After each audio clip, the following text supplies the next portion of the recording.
Hi everyone, this is Arwen. In this episode, we were working on our setup, and unfortunately, there were some audio issues caused by the location where we were recording. We're going to correct those for next time to be sure, but we hope that you can enjoy the content here without too many distractions. Thanks for listening. Hello, my name is Arwen. I'm Justin. And this is the very first episode of the Cardboard Time podcast.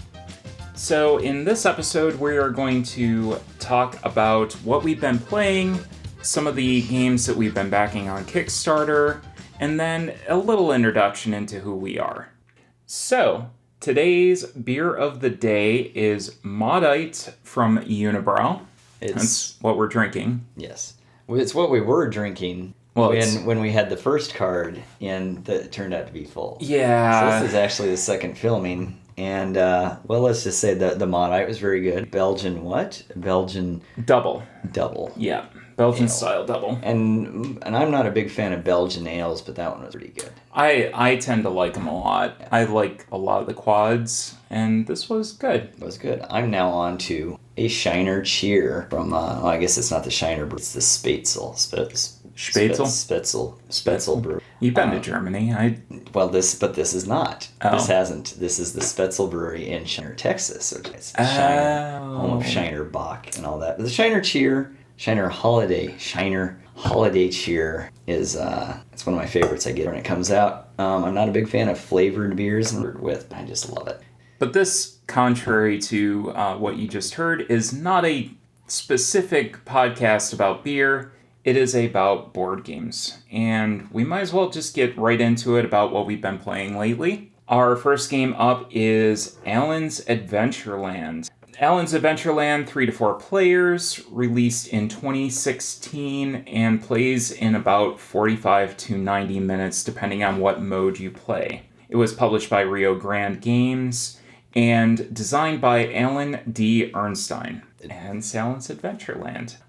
You place tiles that represent ride types. You place those ride types in a pattern to score bonus points. Building a theme, right? Exactly. Yes. You're building up your theme park. Some sequent plays of the same ride type then stack, and they score more points. On a turn, what you do is draft 2 cards. You play a card from your hand for permission to build a ride between 2 players. Kind of a weird mechanic, but very interesting mechanic, yeah. And then you play a card to build a ride after that. It's a very unique game. I had never experienced anything like that permission system.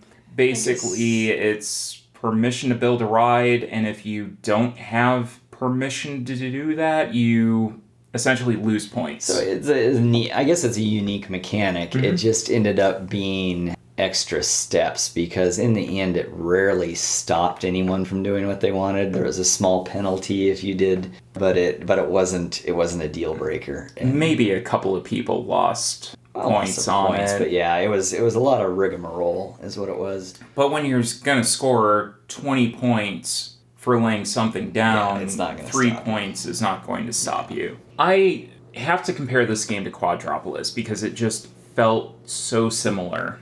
And that's what I do. I've played a lot of games. I tend to compare what I've played with something else. Arwen has probably played well over 1,000 different games, if not many thousands. I have not, so I really don't know most of these games we'll end up talking about, other than the ones today that are on topic, because I have played them. You have played all those. The handful that I get to play. Absolutely. Quadropolis actually released in the same year as Alan's Adventureland, and it had a much simpler rule set.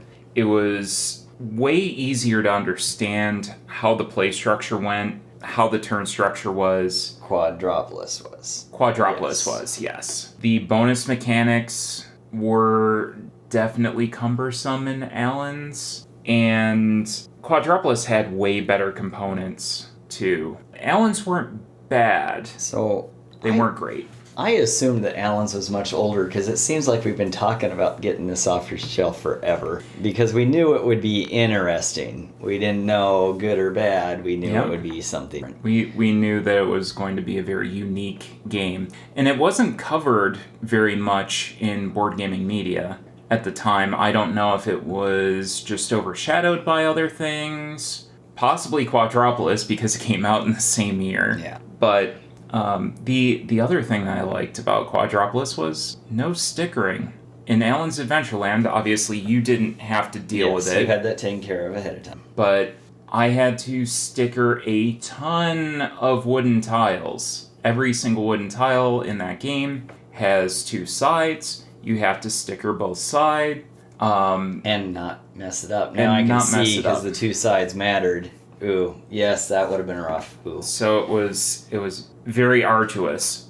Fortunately, most games today don't require you to do that much work. So if you're selling that game to someone, they should probably pay you more. They should pay me extra because I've done all the assembly work on it.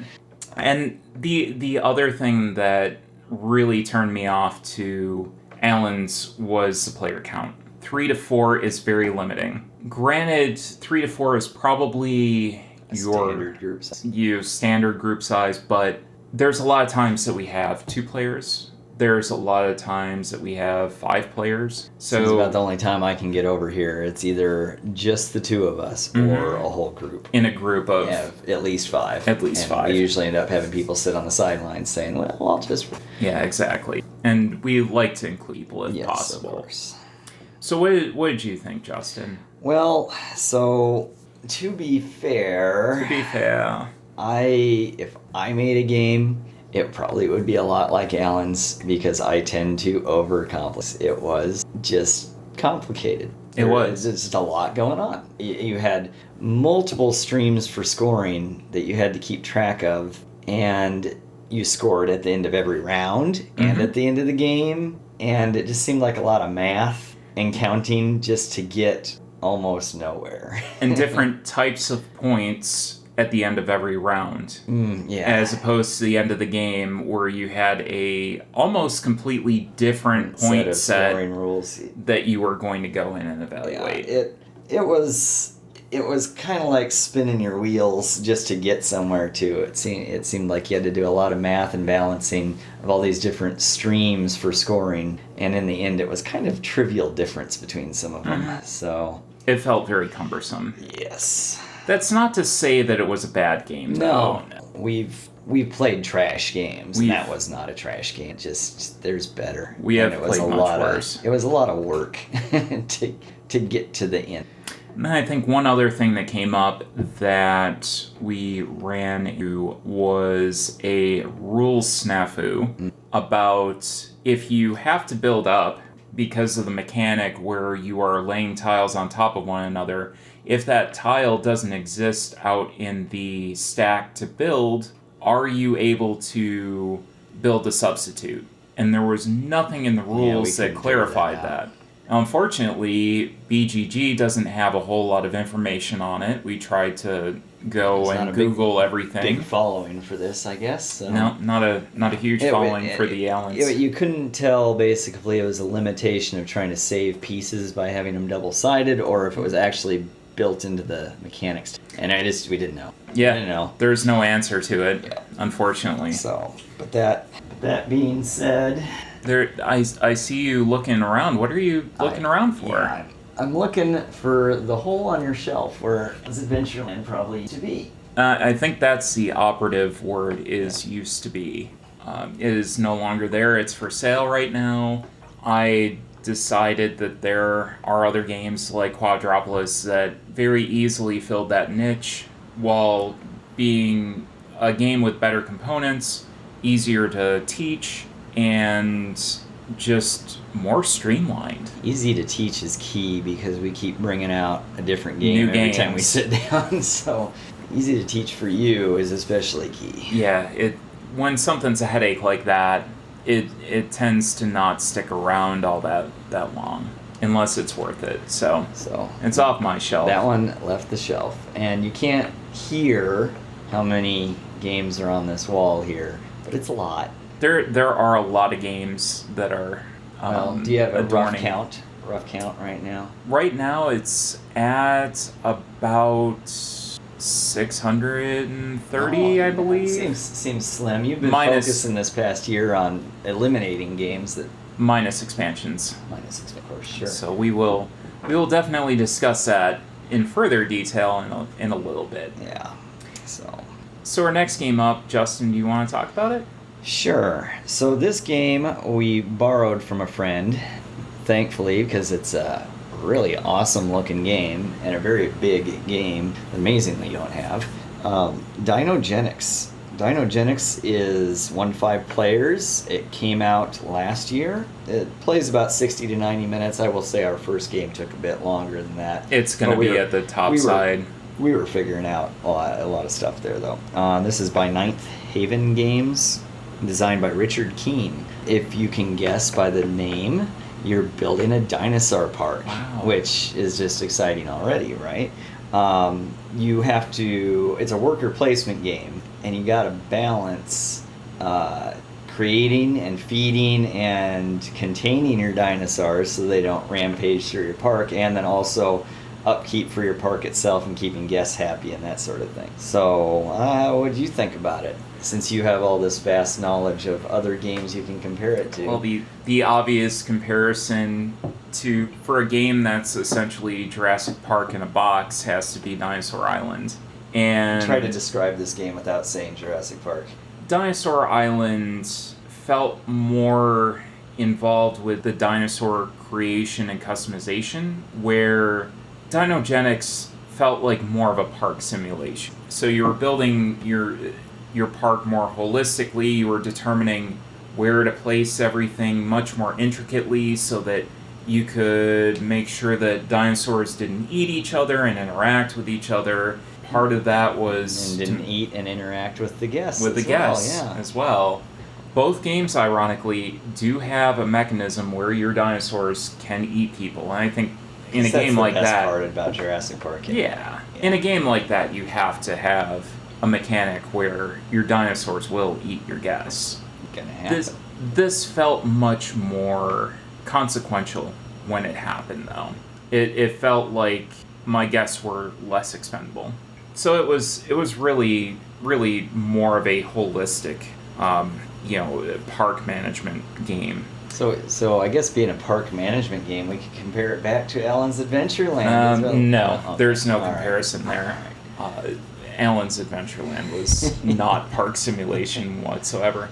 No. I would appreciate a game like that, and I do believe that there are a couple of upcoming games that do give you that ability. I don't remember if you said that you are a big fan of theme parks. I'm a huge theme park nut. Not necessarily dinosaur theme parks, because I've never been to one of those. But if one existed, I'd probably go. If it had rides. If only if it had roller coasters. I definitely needed to play through this game to kind of get the hang of things and understand what was going on. There was a lot there to process.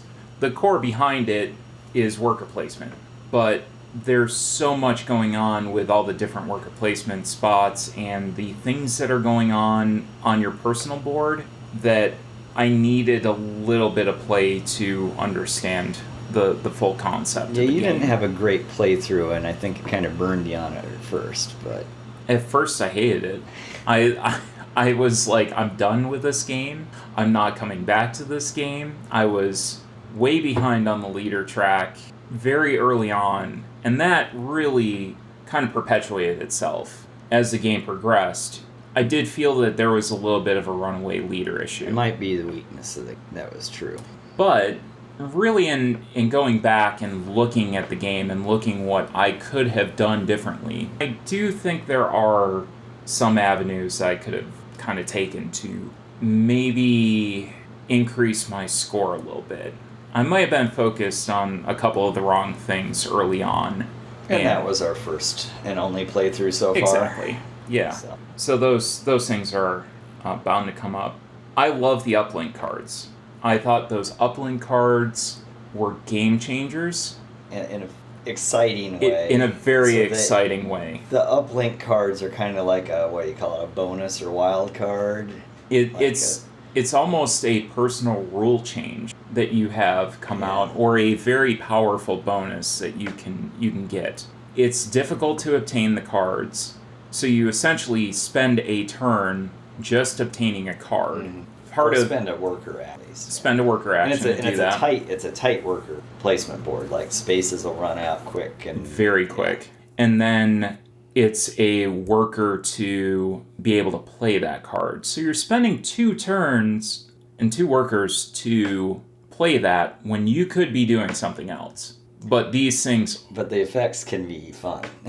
they can be huge. And if you combo it right, it really does make it worth it and really gives you a nice leg up. The other thing I thought was great about it too was the breaking news event cards, because every round you got a new event, and it would impact your decisions you would make each turn. So it didn't make the turns routine or predictable by any means. It kept it fresh. It did. And you got a little heads up on them too. You could see like the upcoming one the round before. You did. So you could plan for it. It wasn't complete chaos, but it kept it fresh and alive. But a plan that you might have had on a previous turn, and something that this path that you were going to follow, all of a sudden now you have to account for this situation that's coming up. Or take advantage of the situation. Or take advantage of it. Way. It was good. It was really, those I like too. They had a nice flavor. And I think they combined add a ton of replay to it, because it's going to get...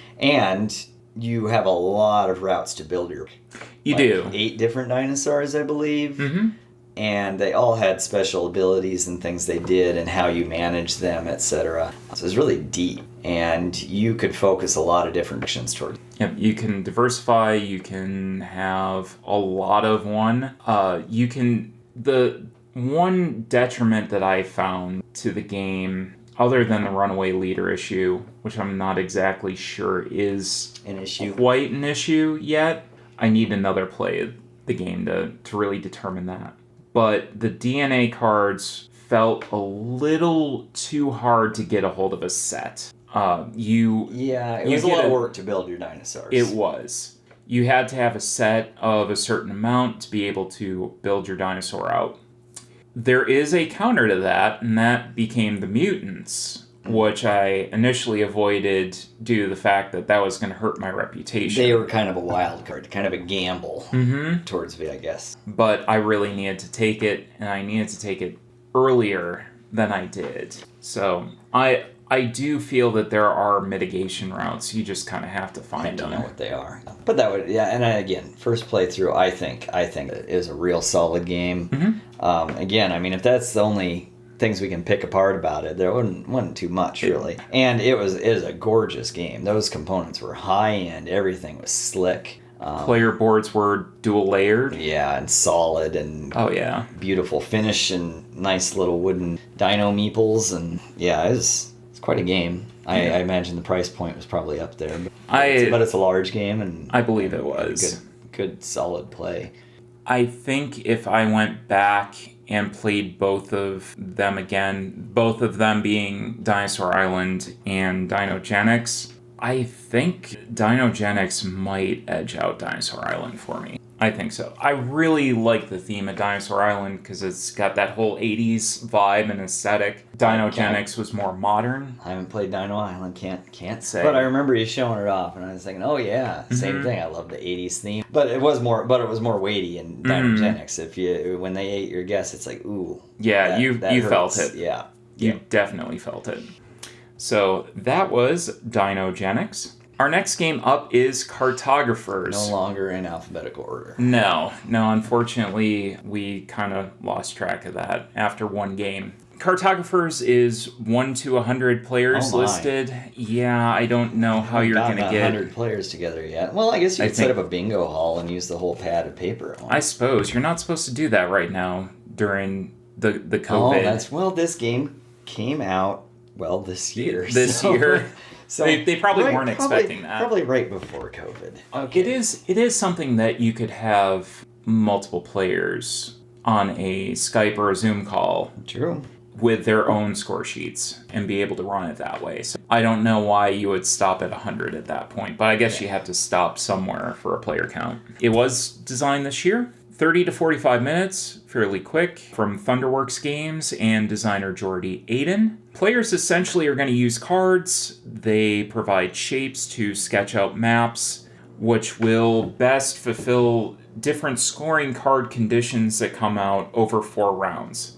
And it's a flip and write game. I know that roll and write is the hotness right now when it comes to gaming. This is a flip and write, so kind of the same category. I think it fits. You get a little more customization with the card deck, I guess, is that you don't get with dice, right? Yeah. So, Justin, what did you think? That's awesome. And I think that's the thing, having a deck of cards, you get more replay too, because there's some randomization in there, right? Different objectives or something, I recall. I think there's 3 or 4 of each different type, and where they go in the scoring order is going to be different. Yeah, and it has an interesting scoring mechanism that's not, I wouldn't say, like, overly convoluted or complex. It's just you score different things each round and then come back around to it. Yep. So you can't ignore things, but you also have to plan ahead.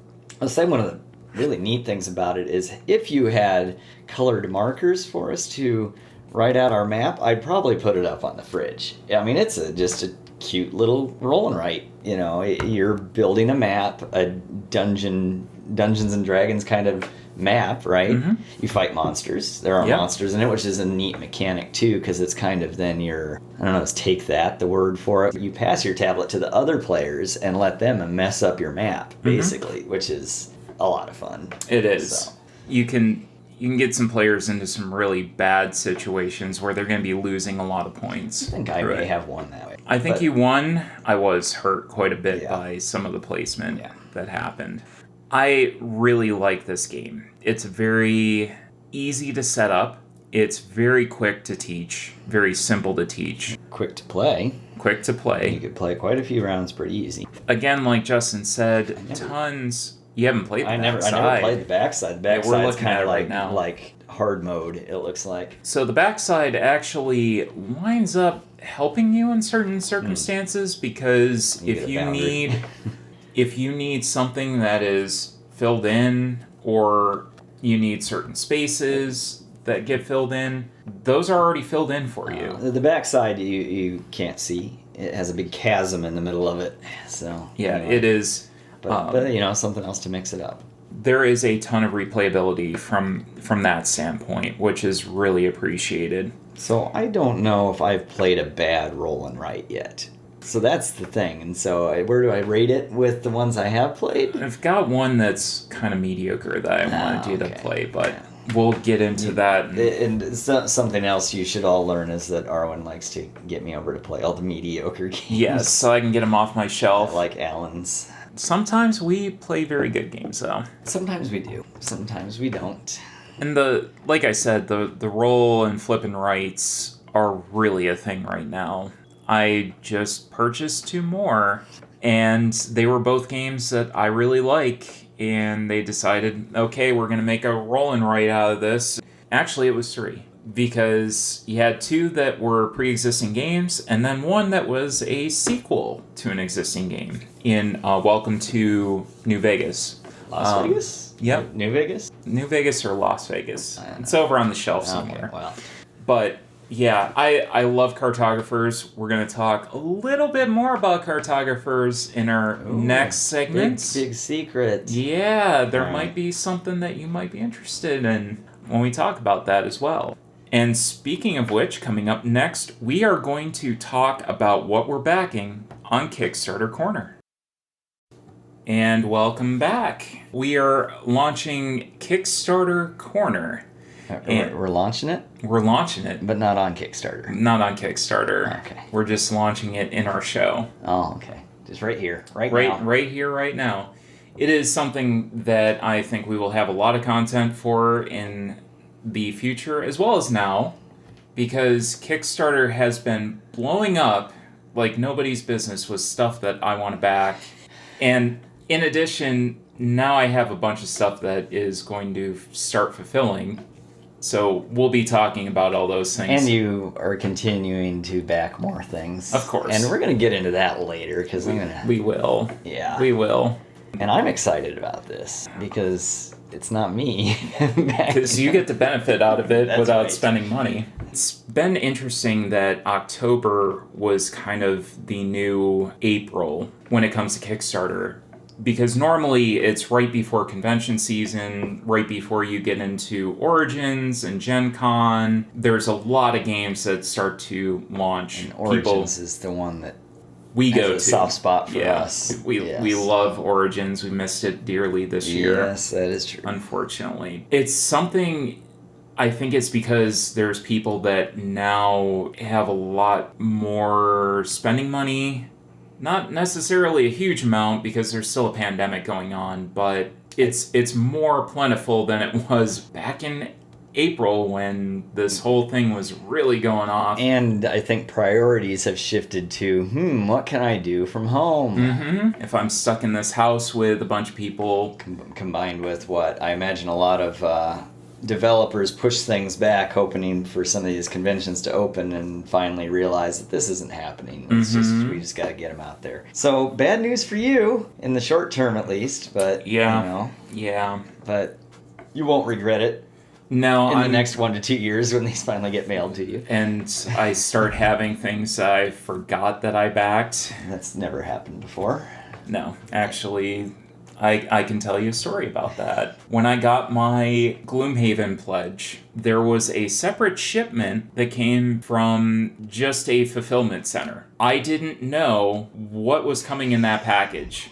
And there was no way to track what was coming in that package at all because there had been no release note or anything else that, this is going to fulfill. Your tracking number just said fulfillment. I didn't know that I had added on Forge War, also by Isaac Childress, who did Gloomhaven. I didn't know that I had added that on to my pledge and was being shipped separately from my giant Gloomhaven box. So I just got this random board game that I all of a sudden got scared. That you had paid and asked for. Yes. And I forgot that I had paid and asked for. I'm like, Forge War. Maybe I have a problem. Yeah, I might have a problem here. Speaking of getting stuff in the mail, let's go on to some of the things that we backed. All right. I haven't received any packages in the recent months, unfortunately, from Kickstarter, but they're going to start showing up. Or other platforms. Yes. And we will talk about one of those in a minute. We just talked about Cartographers, and I backed Cartographers Heroes. Basically an expansion to Cartographers, more maps, more cards. Is it standalone by chance? It is standalone. Well, there you go, that's a bonus. You have a lot more variety when it comes to your enemies, some of the different card effects. You can actually get points by slaying some of the monsters with some heroes that come out. That sounds good. So it adds a lot of complexity, but it looks like it's going to be done really well, which is one of the reasons I really wanted to back this. There's also a collector's box. Oh, I see this here, this note. You go ahead and say it. I'm just going to underline this. Yeah. The collector's box comes with a bunch of stuff. It also comes with colored pencils. Oh, which you just talked about. So it comes with a set of color pencils that they know already what you want. And so many people have talked about that. I probably have 8 billion colored pencils and markers in my house. I could have brought that day. We played Cartographers with mechanical pencil. Yeah, mechanical pencil. And it worked out okay. Yeah, but it wasn't as pretty and cute as it could have been. I probably could have gone to Dollar General or Dollar Tree and gotten colored pencils much cheaper, but they came with the box, so we're going to consider that premium. Free. We're going to consider that a free set of colored pencils. For the high tier. Yes. For the higher tier. The higher tier. Yeah. The pledge levels start at $22 just for heroes, and it goes up to $90 if you want everything that's included. Including the colored pencils. Including the colored pencils. Now, not to be unfair to them, there's a lot more than just colored pencils. There are. Yes. Okay. There are. There's a huge amount of content. I think it's 3 different map types. Oh, wow. With probably different layouts front and back. Your additional hero cards, additional enemy varieties. So there is a ton of content, and probably a lot that I'm forgetting. And then when you mix that with the base game, there's going to be a tremendous amount of replay customization there, absolutely. Right? And that's why I really enjoy games that make you adapt to what comes out. Games that are able to mitigate randomness, and you're all dealing with the same set of cards that come out, which is nice. So you can't say, well, I had bad luck on my rolls. It's right there. There you go. There's a card. You dealt with it in a different way. But that randomness is what makes it fun. You have to deal with that randomness, and that's why I like. That is a game that I am very much looking forward to. It was pretty much a day one back for me. I had to have it. That was Cartographers Heroes. And Justin, you want to talk about yes, something? Yes, I actually did back something. Usually I just lean on Arwen to back things for me. But I kind of got sold on Dice Miner. I believe the pledge is closed, but yeah, it is. But they're in development now. But well, it has a lot of dice, and that's hard to pass up. But it looked like a really slick game, kind of a drafting mechanism and a cool mechanic for kind of setting it up. You dump the dice out onto a mountainside, and you mine the dice out of the side of it, and things slide down, and it seems like a pretty slick mechanic. And I thought maybe this goes back to kind of when we got started in board games. I think we had this bad habit of going out there and finding clearance games and saying, ooh, it's got a lot of weight to it. Heavy. There's a lot going on in here. Well, that's a good deal. Let's play that. And not to say that this will be bad or anything, but this seemed like a good price point for a load of dice and some pretty slick components. And even the upgrade for the deluxe mountain, plastic, molded mountain instead of the cardboard seemed like a fair upgrade. So I couldn't pass that up so I'm looking forward to that. Yeah. I can't say a lot about mechanics. Honestly, I didn't even watch the video. I think I was pretty sold on it. I'm like, this looks good. You were sold before you even looked at the game. That's right. I'm glad that you picked it up because it saved me from having to. Every now and then I'll help you out. Throw me a bone here. That's right. There's probably more unplayed games in my closet percentage-wise than there are in probably. Yours. It doesn't happen in my house a lot. But it looks like it's going to be a solid game. No, I don't think I'm going to regret that one. There is a lot of controversy about this next game.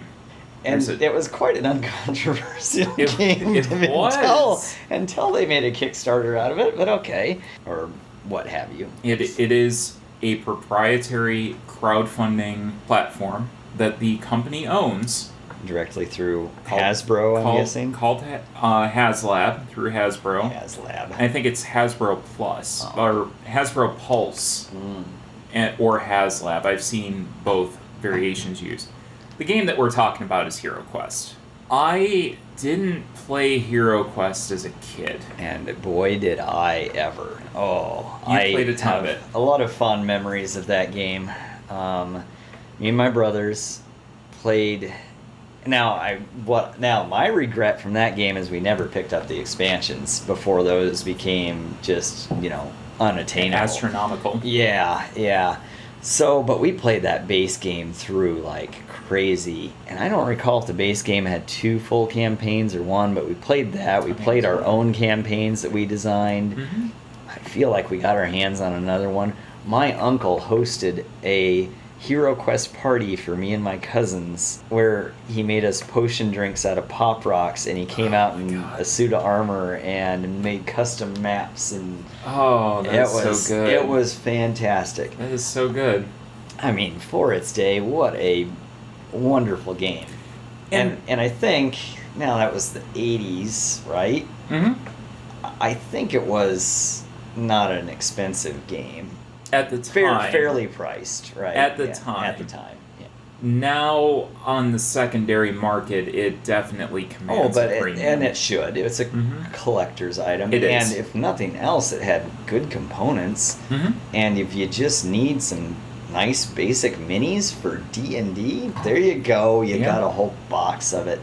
You could run D&D with nothing but the components in Heroquest. So I got into Heroquest after wondering about the game most of my life, because it had always been kind of that grail game that you always wondered, okay, well, what's this about? You know, what this looks really cool. And then Bardic Broadcasts put out his video for why Heroquest is so great, and that got me amped up, which is a must-see. If you're a nerd of any type, you need to look up Bardic Broadcasts. It's a fine video. Why Heroquest is so great. And it is probably 5 of the funniest minutes out on YouTube. It's excellent. My girlfriend, for, I believe it was my birthday, got me a copy of Heroquest. In good shape. I never asked how much she spent on it because it was way too much. That's how I knew. I'm like, she's a keeper. That and many other things. Among other things. Yes, in case she's listening. So I finally got to play Heroquest with Justin, and your nephew was visiting. Yes. At the time. And we had a great time. Oh, yeah. Allie was with us as well. And it's just a solid game. I don't think it necessarily holds up to today's standards, but it's still a good game. It's still I guarantee a good, solid game. There's plenty of house rules out there if you wanted to make it advanced. Exactly. To get to the crowdfunding portion of this, Hasbro announced a crowdfunding campaign to re-release Heroquest. Its goal was $1 million. And they released 2 tiers. They did a heroic tier, which was the base game, for $99.99. So that got you the base game, with the upgraded components, reportedly some rules tweaks that made it more playable. It probably needed some clarification. There were probably some things that needed it. Then there was a Mythic pledge, which was $149.99, which of course is what I went in for. Includes both the expansions that you mentioned and exclusive figures. There's been stretch goals that have been hit as time has progressed. I believe the Mythic tier is the only one that gets those. Oh, see, that's rough. So I'm not positive on that. I'd have to go back and check. Maybe not quote ourselves on that then. There are some really solid stretch goals, some new characters that come in, new quest books that have been designed by... That's almost necessary. Yeah. Guest designers that have come in. There's a lot of new content that is potentially coming out for this game. Good. It is a bit pricey for the game, but there is a ton of content that comes with it. And I think, for me, it was worth it to have the updated version. You thought it was pricey. Especially since you already own the original base game. I do. It really didn't change that much. Now, so I will say what I had heard initially about it is that it's too much like the original. And and so if you don't have new campaigns and probably some new characters, even a new monster or something in there, then what are you releasing? Now maybe if those stretch goals are reached, then that mitigates that. But I don't know if that's not for the base game. Then that leaves a lot of people out, and that's I would have to check on that again. Probably should have figured that out ahead of time, huh? Yeah. I will say that I think one of the things that drove up the price point was, one, did they kind of improve the texture of the minis and whatnot? They're probably higher fidelity. They're plastic. Well, I mean, all the minis were plastic. The figures. You're not talking about the furniture. Yeah.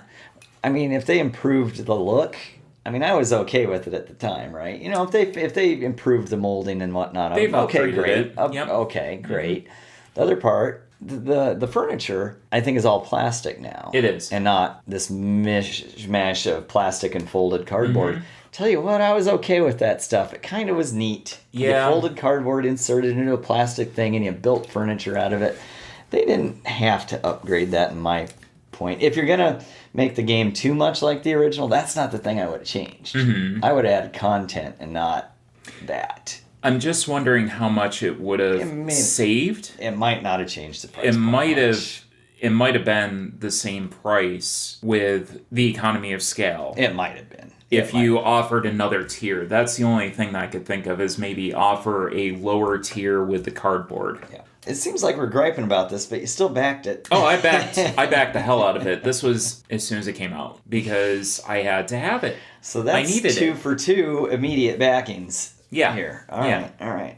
Those were immediate backings. Well, I guess we did have Nice Miner in the middle of that, where I tried to get you to back it for me, and when I saw that wasn't happening, I guess I had to back it. Yeah. There is one that I will talk about next time that was quite the opposite. But getting back to Heroquest, you said that the gripe from a lot of people was it was too much like the original. There is some extra content. I feel that it was a catch-22. If you were going to change the game too much, you were going to alienate the purists that wanted the same game. If you went and kept everything the same, which is what they've done, now you're going to get more of today's modern gamers saying, well, this is terrible. Yeah. I think the counterpoint to that is there's a lot of parents that grew up on Heroquest. There's a lot of people that want that same game and experience to share with their kids. Oh, yeah. Or to share with their nieces or nephews. Yeah. Or the younger generation in general. That's why I asked you to bring it over so my nephew could play. Exactly. And it holds up as a game. Are there antiquated aspects to it? Absolutely. Yep. There absolutely are. Roll and move is a very dated mechanism that doesn't go well with your hobbyist gamers. Yeah. I don't necessarily think it's all that bad. I think I would use what I consider my Star Wars rule, in that the prequels were made to be different, and it just didn't click. And you can't. And I don't want you to make HeroQuest different, but I do want what I think people really wanted with the new movies is more of the same. More of the same. Just give us the same thing, but give us more of it, and that's what they need. If it has new campaigns, then we're all there, and then I am completely behind it. The other criticism that came up, there was no offering outside of the U.S. and Canada. I think wasn't there a problem they couldn't get it in Canada? They couldn't get it in Quebec, and they still can't. The Canadian shipping was so high, and they have since come up with a solution for that. So apparently that is lower. But you couldn't get it anywhere else. I believe there is a separate campaign with the same component, exact same game, but being offered in the UK. So I know that there's issues with rights. I know that there's issues with shipping, fulfillment, languages. All of those things come up. Although I would like to hope that languages would be a small barrier for a large company like Hasbro. I would think so. That seems like a smaller company issue, where you'd have a small publisher in the US publishing their first or second game, and they're trying to go and just get it out there and get it out to an audience, and then let somebody else publish it later. And I think that may be what Hasbro does in the long run. And this has nothing to do with the game itself. This is just kind of outside the game intrigue. The funniest thing that I saw was somebody made a video, and a couple of people have made posts and saying, this is an epic fail for Hasbro. And I'm like, at what point is $2.6 million a epic fail on a campaign? I am dumbfounded at that statement because it's just so ludicrous to me. I think epic fail is the wrong words. I think they could have done a better job had they hit all the languages and international to some degree. Yes. And it shouldn't have been a big hurdle for Hasbro, but I think to Hasbro's credit, they didn't want to do a widespread release. And maybe if they announced that there's a plan to roll out further, but maybe they didn't want to get hopes up either. I don't know. That's a tough one. Yeah. And a lot of people were also complaining about the whole crowdfunding approach. That was the other big thing. So people were complaining about this crowdfunding approach. Hasbro is doing this through their own crowdfunding site, which is proprietary to them. They're not going out to Kickstarter. They're not going out to GameFound, which I think is a new version of Kickstarter, or Indiegogo. Which means there's not a cut. But they're mitigating that risk and saying, okay, if you guys really want this, which we've heard a lot of people say, oh God, I wish there was a reprint of HeroQuest. I can't find it anywhere. It's so expensive on the secondary market. They wanted to say, put your money where your mouth is. If we get $1 million, we're printing this thing. If we don't... And crowdfunding's almost an industry standard anymore, too. Yeah, I get the complaint that a large company should just be able to do that. But you know what? It didn't hurt anything by going through this route. And we maybe got something extra out of it. That was our discussion on HeroQuest. Whew. That was a little lengthy. Yeah, well, I could keep going. We could keep going for ages on that, but we need to get to this game that is now still on Kickstarter as long as I get the audio up fast enough. Kabuto Sumo has multiple tiers. The base game is $29. And the base and expansion is $44. Seems like good price points for what I saw of it, too. So, fair. The components look good. The base game is at a discount. The expansion is going to be an MSRP $14.99. The expansion, no matter whether you back it through the Kickstarter or through a retail channel, it's always going to be $15. Which is great, actually, because then you don't get that FOMO / I want to get the deal now, or I have to get it with the Kickstarter, and it turns out you don't like the game kind of stuff. So, hey, good on them. That's fair. I think the great thing with the Kickstarter is you have your stretch goals, put them in the base game, put your little extras in for Kickstarter patrons, and then give them a discount. And that way, if you earn your backers' trust with that game, then they can go and buy the expansion and say, I'm all in for this. I definitely want this. Yeah. There's no pressure on that. Exactly. That's nice. And as a backer, that is extremely nice. So, the game. So this was another game that came through my email channels early. I got excited for it because of a mobile game that we used to play called Coindozer. And why should anyone get excited about Coindozer? Because we played way too much of it. And it's just such a satisfying mechanism of being able to push a coin and have something else happen as a chain reaction. So this is a Coindozer game. I can see that being a fun tabletop physical game. Mm-hmm. Lord knows why we played the mobile game Coindozer on our phone for what? It was like an entire road trip. Like we did like a 5-day road trip. Yep. And we played a whole bunch of Coindozer, and we met a little bit of professional wrestlers, and then we played a whole bunch more Coindozer. Yeah. Anyway. Yeah, so Coindozer was a little bit of a problem. I'd much rather play it on tabletop.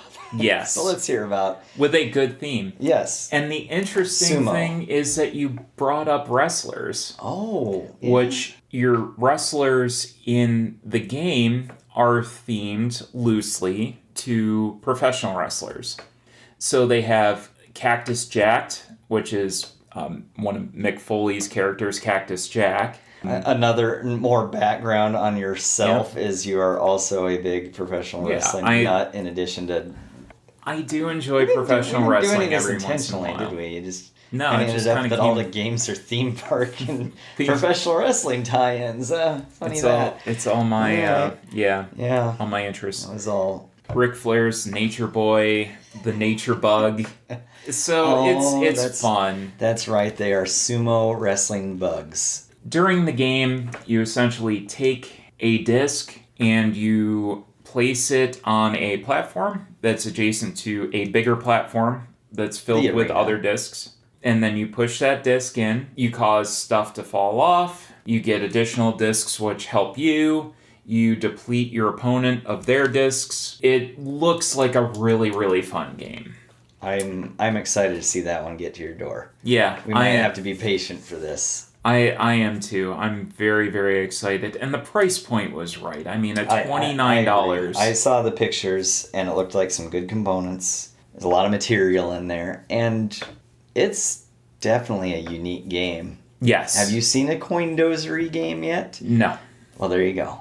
No, I'm not usually a huge dexterity game person. I'd say it's minimal dexterity. Yeah, it's just you must manipulate the game. Yeah, I have not seen a game quite like this yet. I'm very intrigued. Was this another quick back for you?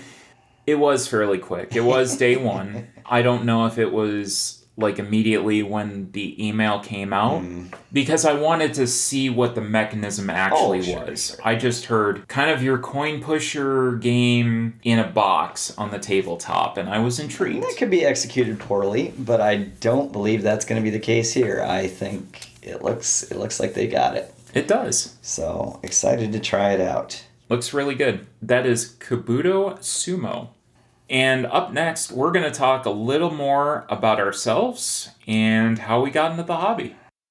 And welcome back. So this is our third segment. This is normally where we're going to talk about a little special topic, something that's been going on in the gaming industry or something in general that we wanted to talk about. But in lieu of a special topic, might as well introduce you to ourselves. So I have actively collecting and sometimes playing board games since about 2010, and I'm looking at my very full Calyx shelves here. As we said, somewhere over 600 games here, probably. Yep, minus and plus expansions. And I should point out that it seems like your goal this past year and then some has been to play more games than you buy and reduce that number. I think it was over 700 at one time. It was. Yes. Easily. You're on a bit of a weight loss program here for cardboard. I'm at right now 195 games that I have that I haven't played. That number was at 330 at one point. So it is like weight loss. Both are probably embarrassing numbers, but yes. But it is much better now. So, and you know what? I am probably slightly to blame for that. I have been an enabler and an encourager, because my job here is to get really excited about games and convince Arwen to buy them so I don't have to. My little closet of games is already full, and we just don't play enough games in my house. I don't think my wife would appreciate me loading it up even further. So anytime you're on the fence about a game, I make sure to just push you over it. Just give me that little shove that I'm like, right. Oh yeah, I it looks pretty cool. I do like that artwork, or I really do like that mechanism. I think I should get this. Yes. I'm there for you. Yeah, and thank you so much for that. That's what friends are for. My first game, and the whole reason that I got into this hobby... First serious game? Hobby game? What's the word you would use for it? I would say hobbyist game. Yeah. Was a game called Dungeon Quest. And I got into that because our friend Tweed, Justin, and myself were in Fayetteville, North Carolina. The two of them lived down there, and I was visiting. And Tweed had been bugging me about playing this game. I had no idea about hobby games at the time. I had played Munchkin a couple of times, which wasn't my thing. Varying degrees of interest, yes. So I'm like, okay, I'll just humor him. We started playing, and it just set something off. Because it's such a interesting game in the fact that everybody else's turns are more fun than your own. And Dungeon Quest is not your typical game, and it is not for everybody. Oh no. But if you just love chaos and things going bad for everybody else, then that is the game. And we had a riot. I think it was a blast. I think it was like an 18% survival rate in the original copy of it. They've since toned that down a little bit, but it isn't much better. It was, again, everyone else's turn was more fun than yours. You just sat there watching with bated breath at what would happen to the next player. It's like, I had a rough turn, but let's see what happens to you. Yep, exactly. Oh, yeah. So we wound up playing that a few times during that week. I was hooked. Just started buying and buying and buying. Unfortunately, we already talked about this before, but a lot of my buying patterns had to do with, is it cheap? Early on. I don't do that anymore. how heavy is the box? It isn't even what's the price game. per pound here? Yeah. It was a matter of value of weight. Yes. Essentially. And that was how I picked up games. So it's like, oh, this is on sale, this is cheap. Gotta be, I'll get this to the table. Never. There are still games sitting here that we picked up with that mindset. That is the whole reason that inspired me to start doing some reviews on YouTube, which I haven't really kept up with. Hopefully soon I'll get back to that. I am very heavily active on Instagram now. I wanted to kind of document this journey that I was taking to try to reduce the amount of unplayed games I have. Check out Arwen's Instagram for that kind of yes/no. It's staying on my shelf, or it's getting sold off. Is a nice breaking point. I can't say I bring a lot to the table here, other than a second player sometimes, and again, encouraging Arwen to buy games so I don't have to. And I think back to that. I think that Dungeon Quest got me back into the hobby game thing. I grew up playing board games, but it was a lot of risk in Heroquest and Monopoly. I think I'd played some more serious things or hobby things, but didn't get into it until we hit that. And then it was like, yep, now we are hooked. But had we not hit that just magical mess of chaos that Dungeon Quest is. Exactly. And it's still a good game. But again, it is not for everyone. It does have a lot of... What would we be doing now? Probably have a lot more money in our bank accounts and be more productive. You. Yes, me. I think board games are a great way of introducing people to maybe socializing a little bit more, especially with teaching board games.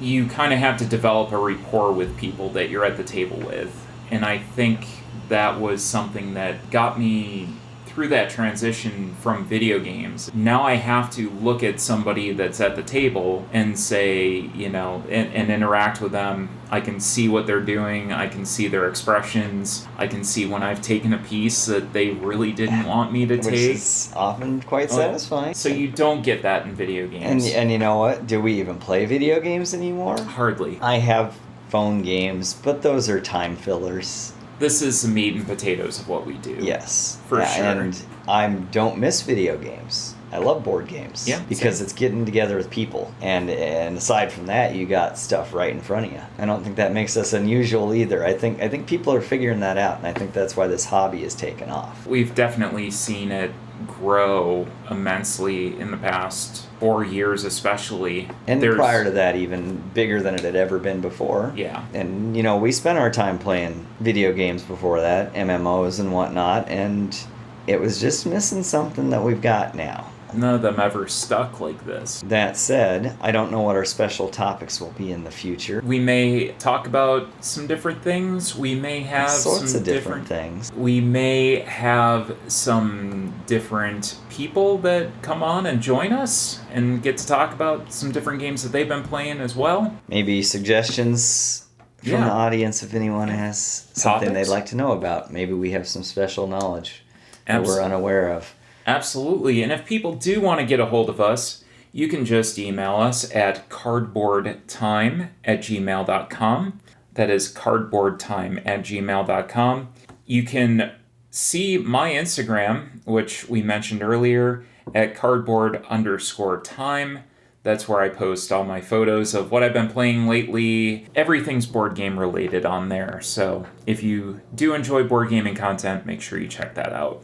And we are also on Facebook. Just look up Cardboard Time, and we will be on there as well. So until next time, I'm Arwen. I'm Justin.